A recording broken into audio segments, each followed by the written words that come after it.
तुम में हर कोई एक दूसरे का दुश्मन है और तुम्हारे लिए जमीन में एक वक्त तक ठहरना और नफा उठाना है। तुम इसी में जिंदगी बसर करोगे और इसी में मरोगे और इसी से उठाए जाओगे। फिर आदम ने अपने रब से कुछ कलमात सीख लिए तो अल्लाह ने उसकी तौबा कबूल कर ली। बेशक वो बहुत तौबा कबूल करने वाला बड़ा मेहरबान है।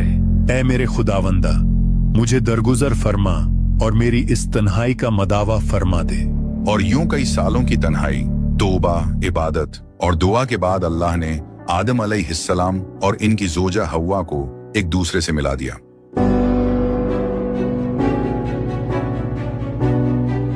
और फिर अल्लाह ने आदम अलैहिस्सलाम और हव्वा को दो बेटों से नवाजा। इनमें से एक को हाबिल कहा गया और दूसरे को काबिल। काबिल बड़ा होकर काश्तकारी करने लगा, जबकि हाबिल भेड़ बकरियां चराने लगा। एक दिन दोनों भाइयों में एक मौजू को लेकर इख्तिलाफ पैदा हो गया। तुम्हें मेरी बात माननी ही होगी, ये मेरा हक है। ऐ मेरे भाई, हम दोनों कुर्बानी का बंदोबस्त करते हैं। जिसकी कुर्बानी को अल्लाह कबूल करेगा उसकी बात मान ली जाएगी। तुम्हारा इस बारे में क्या ख्याल है? हाँ ठीक है, मुझे ये मंजूर है।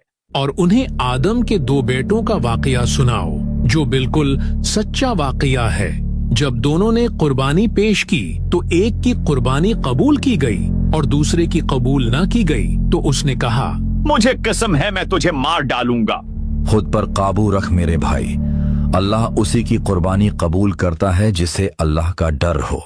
बेशक अगर तू मुझे कत्ल करने के लिए अपना हाथ मुझ पर बढ़ाएगा तो मैं अपना हाथ तुझ पर नहीं बढ़ाऊंगा।